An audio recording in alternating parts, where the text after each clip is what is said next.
Hey, welcome back to Daily Flash. I'm Mitch English along with Riesa, Pascal. Well, who knew that the hardest part of being an adult is not just trying to figure out what to cook for dinner every single night for the rest of your life, right?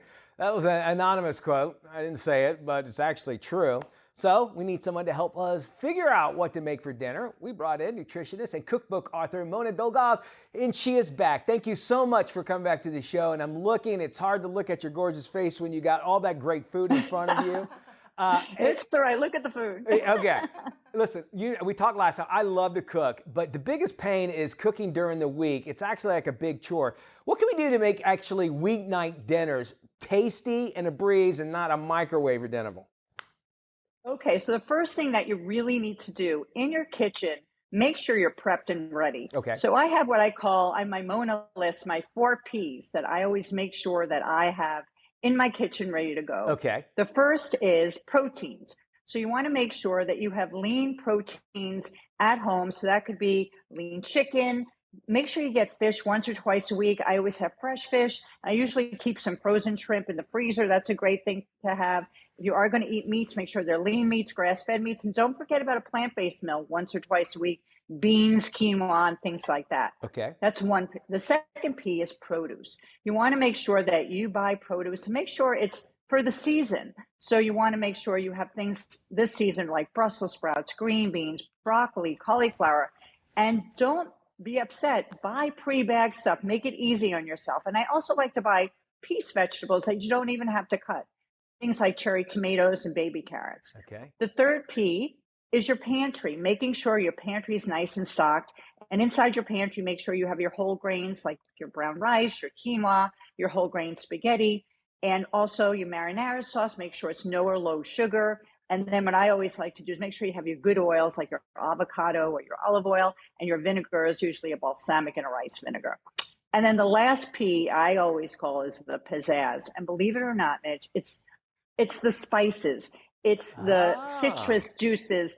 If you have that in your house, you can turn a meal with all those ingredients I just mentioned from an Italian meal to an Asian meal simply by the ingredients. So making sure you have in your spice rack, you have your chili powder, your cumin, your oregano, your salt and pepper. And then for Italian, you have your basil, your garlic powder, your onion powder. Just those 6 spices are great. Wow. And then making sure you have the citrus like lemon juice, orange juice, lime juice, and guaranteed with all those things, with those oils and vinegars that you have, you can just make a whole bunch of different meals using very similar ingredients. All right. Well, here I thought pizzazz was just using jazz hands when you present. I didn't know. Very good. I love that idea, though. You're completely right. Never thought of it that way. I always think it's a good idea when you go shopping, go buy the spice rack and buy one spice and just put it in there, and soon you'll have a big old pantry full of them. I want to talk about some of the stuff you've already prepared. It's first one is that sheet pan. That's a pecan-crusted chicken with butternut squash, perfect for the fall.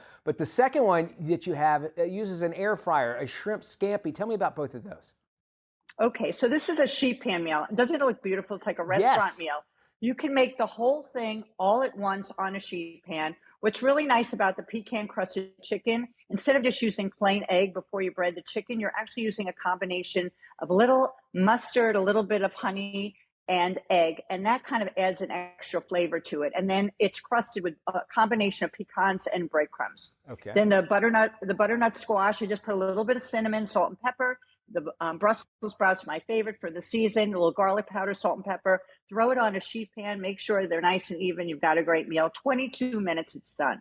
All right. Now this, yeah. Go ahead. Well, I want to talk about your book, Satisfry, because it's got great recipes inside it. But you made one with your air fryer here. Is that quinoa stuffed peppers, right? Is that the one? Yeah. Okay. Yeah, they're both made in the air fryer. Oh, okay. The other one was as well. Yeah. Okay.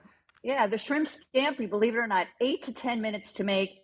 You basically throw all these ingredients, your zucchini, your tomatoes, your shrimp, all in the air fryer with a little bit of olive oil and spices. Wow. Then you make the sauce literally in the microwave with some lemon and garlic, and you throw it over, and it's so delicious. And these quinoa stuffed peppers, it's basically peppers stuffed with quinoa, black beans, corn, and a little bit of tomato with a little dollop of guacamole. Okay, now you have me except for the guacamole. So if I make this, I'm not putting guacamole on. This looks so delicious. And okay, let's talk time. How long would it have made each one of those? How long would it have taken?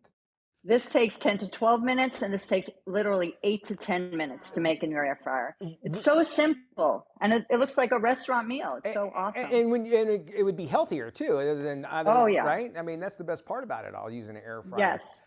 I Yeah, love and that. all of my recipes that I've created always use minimal oil. This only has 1 tablespoon of olive oil in it. This has no oil and just a little spritz for the peppers when you're putting them in the air fryer. When folks want to get your Satisfry cookbook, where do they need to go to get it? They can go to monadolgov.com, monadolgov.com, or on Amazon. It's available there, both Satisfry and my other cookbook, Satisfy. Can I tell you something? My house, I had to minimize. I moved in with my fiance, and we had to get rid of stuff. I have 5 cookbooks in there, and Satisfry is one of them. I promise you, and great recipes in there, and it's easy, y'all. I'm telling you, you got to get this book and start air frying stuff. Thank you, Mona. We appreciate you being on the show. We'll be back with more.